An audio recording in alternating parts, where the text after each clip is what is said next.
Hello students, हम magnetic properties और transition metal complexes का चैप्टर पढ़ रहे थे।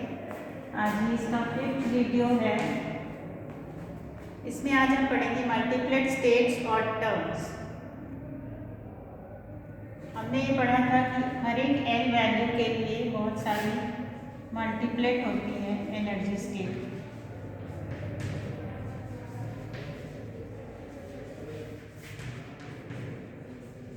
हर एक जो एन वैल्यू है उसके लिए एनर्जी स्टेट्स होती हैं, वो मल्टीप्लेट्स में डिवाइड हो जाती हैं। तो हम उस जो एनर्जी मल्टीप्लेट के जो कंपोनेंट्स हैं उसको हम टर्म से रिप्रेजेंट करते हैं। तो अगर एन की वैल्यू 0, 1, 2, 3 ऐसे है तो उसके लिए 0 के लिए हम लेंगे s, 1 के लिए लेंगे p, 2 के लिए लेंगे d और 3 के लिए लेंगे f एंड सो ऑन। ठीक है, तो हर एक मल्टीप्लेट के जो कंपोनेंट है, हर एक स्टेट को डिफाइन करने के लिए हम टर्म सिंबल यूज करते हैं उसको रिप्रेजेंट करने के लिए। तो टर्म सिंबल में 3 चीजें होती हैं। एक सुपरस्क्रिप्ट में 2s+1 शो करता है मल्टीप्लिसिटी। यहाँ मेन जो है वो l की वैल्यू होती है, उसको हम STDF से रिप्रेजेंट करते हैं। और यहाँ पे होता है जे जो स्पिन ऑर्बिट कपलिंग की वजह से इनर क्वांटम नंबर होता है, तो इसको हम बोलते हैं टर्म सिंबल। तो इस टर्म सिंबल में ये है टोटल एंगुलर मोमेंटम, जिसको STDF से रिप्रेजेंट करते हैं। 2s+1 में s है spin quantum number, total spin quantum number, और ये 2s+1 से हमारे पास मल्टीप्लिसिटी आ जाती है, और j है इनर क्वांटम नंबर। तो अब हम किसी भी एनर्जी स्टेट के लिए टर्म्स कैसे यूज करते हैं, टर्म सिंबल से कैसे उसको रिप्रेजेंट करेंगे, ये हम देखते हैं।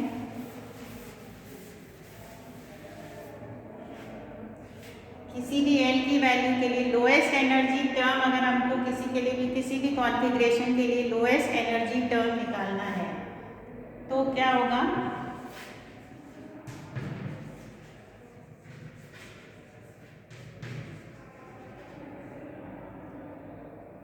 और lowest energy term S should have maximum value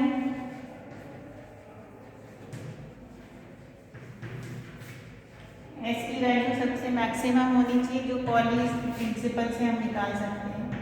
Pauli's principle according to Pauli's rule और पॉलीज प्रिंसिपल S की वैल्यू मैक्सिमम होनी चाहिए और L की भी वैल्यू मैक्सिमम होनी चाहिए, तब किसी भी कॉन्फ़िगरेशन का लोएस्ट एनर्जी की स्टेट का टर्म हम निकाल सकते हैं।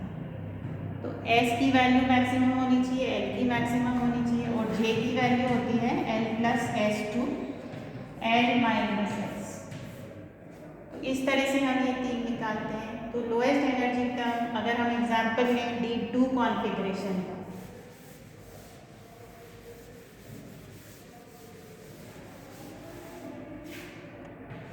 D2 का हम एग्जांपल लेंगे, तो D2 में पहले स्पिन इंटरैक्शन की वजह से जो एनर्जी स्टेट है वो 2 में डिवाइड हो जाता है, ट्रिपलेट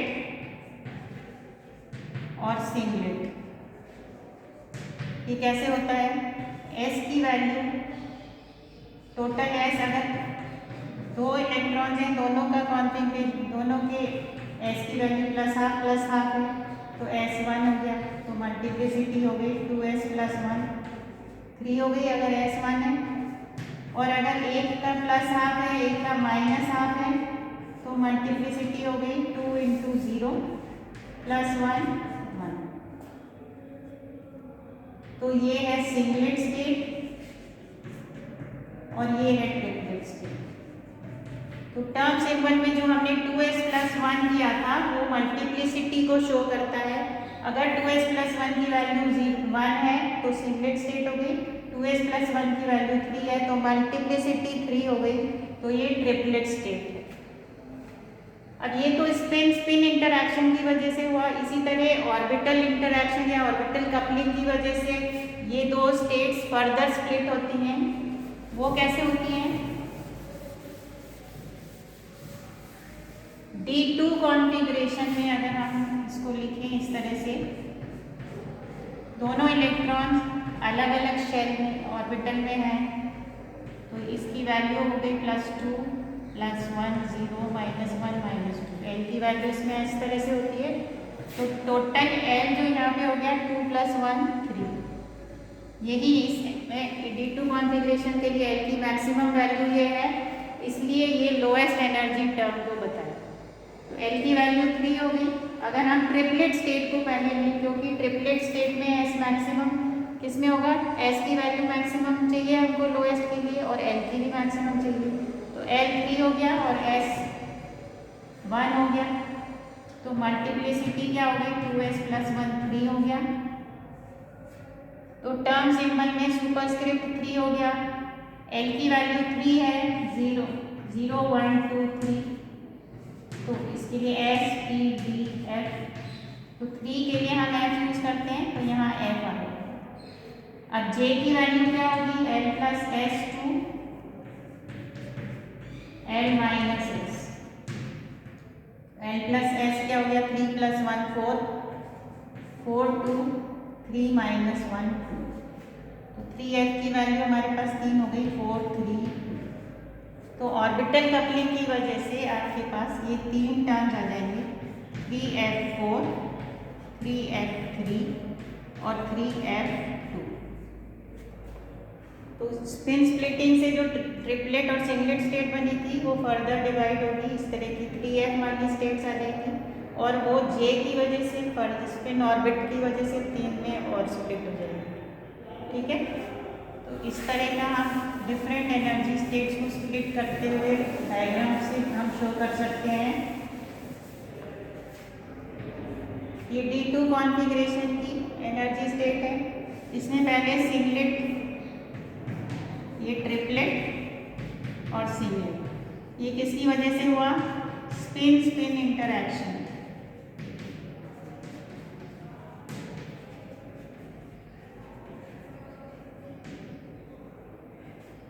अब ये स्टेट, सिंगलेट स्टेट जो है फर्दर डिवाइड हो जाती है 3 में, 1s 1g और 1b। इसी तरह से ट्रिपलेट स्टेट 2 में डिवाइड होती है, 3p और 3f। अभी जो हमने पढ़ा था लोएस्ट एनर्जी टर्म 3f होगा, और फिर 3f जो है ये भी फर्दर स्प्लिट हो जाएगा, इसमें 3f2 3f3 जे की वैल्यू की वजह से 3f4। ठीक है, तो लोएस्ट वाला 3f2 होगा, फिर 3 होगा, फिर 4 होगा।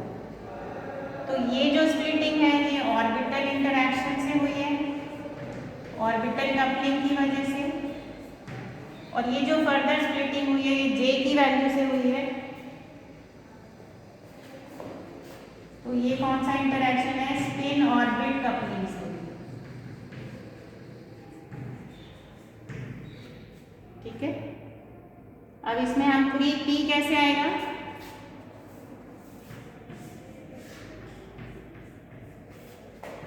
+2 + 1 0 -1 -2। p किसके लिए स्टैंड करता है? 1 के लिए। तो अगर l की वैल्यू 1 है, आपका एक इलेक्ट्रॉन इसमें है, एक इसमें, तो l की वैल्यू क्या हो गई? 1 1 + 0 1 होगी, l की वैल्यू 1 हो गई, तो 0 1 s p। तो p आ गया। ट्रिपलेट स्टेट हम यूज कर रहे हैं, 3 ट्रिपलेट स्टेट है। अब इसमें j की वैल्यू क्या हो जाएगी?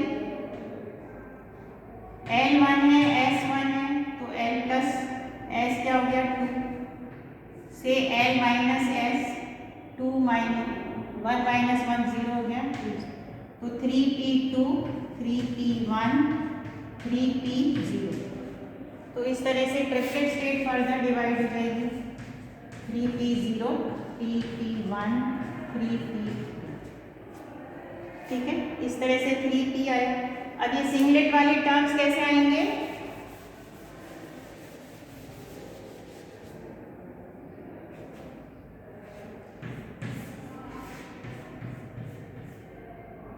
मान लीजिए आपके दोनों इलेक्ट्रॉन एक ही शेल में हैं, तो दोनों की स्पिन कैंसिल हो गई, तो एस की वैल्यू क्या हो जाएगी 0, एस 0 हो गया तो 2s प्लस 1 1 हो गया, तो सुपरस्क्रिप्ट आपका 1 हो गया। एल की वैल्यू यहाँ पे 2 प्लस 2, 2 इलेक्ट्रॉन हैं तो 4 हो गई, तो 1 जी टर्म यहाँ पे आ गया, क्योंकि एल की वैल्यू 4 है, 0 1 2 3 4, 4 के लिए जी यूज करते हैं, S P D F G. ठीक है, तो इस तरह से ये 1 जी टर्म आ जाएगा। इसी तरह अगर मान लीजिए ये दोनों इलेक्ट्रॉन आपके यहाँ पर है, 0 में है, तो एल की वैल्यू क्या हो जाएगी 0 हो जाएगी। एल की वैल्यू 0 है, एस 0 है तो मल्टीप्लिसिटी 1 हो गई, एल 0 है तो हम एस यूज करेंगे, तो ये 1s वाला टर्म होगा। लेकिन इसमें फर्दर स्प्लिटिंग नहीं होगी, क्योंकि जे की वैल्यू क्या होती है एल प्लस एस 0 है, इसलिए यहाँ पे जे में कुछ टर्म नहीं आएगा। तो इस तरह से 1d 1g 1s ये सारी स्टेट्स आ जाती है आपके पास। अब जब हम इसको मैग्नेटिक फील्ड में रखते हैं तो इन सबको हम बोलते हैं स्पेक्ट्रोस्कोपिक स्टेट्स।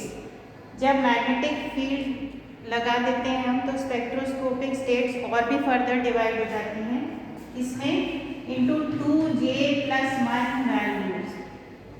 तो हर एक f जैसे 3f2 में j की वैल्यू है 2, तो 2 इंटू 2 प्लस 1 5, तो ये 5 में स्प्लिट हो जाएगा 5। इसी तरह 3f3 में j की वैल्यू 3 है तो ये 7 में डिवाइड हो जाएगा। तो इस तरह से मैग्नेटिक फाइन स्प्लिटिंग हो जाती है और भी फर्दर स्प्लिटिंग हो जाती है मैग्नेटिक फील्ड के प्रेजेंस में। तो ये जो एनर्जी डिफरेंस है इनके बीच में ये बहुत कम होता है, GBH से इसको डिनोट करते हैं हम। इसमें G है लैंडेड स्प्लिटिंग फैक्टर,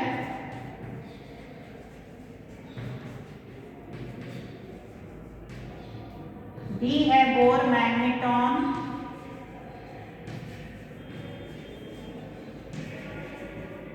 और H है external magnetic field, external magnetic field.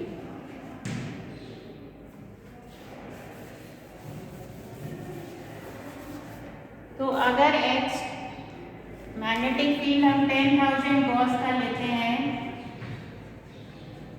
तो GBH की वैल्यू होती है 1 सेंटीमीटर इनवर्स।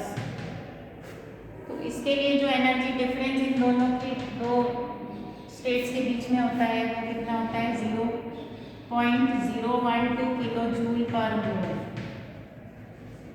जो बहुत कम है, इसलिए इसको हम बोलते हैं मैग्नेटिक फाइन स्प्लिटिंग।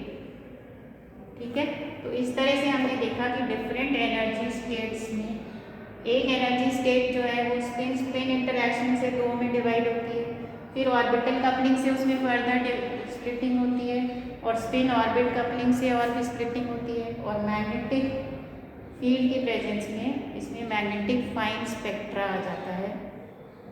तो किस तरह से हम टर्म से इसको डिनोट करते हैं ये सब आपको समझ में आ गया होगा। Thank you very much.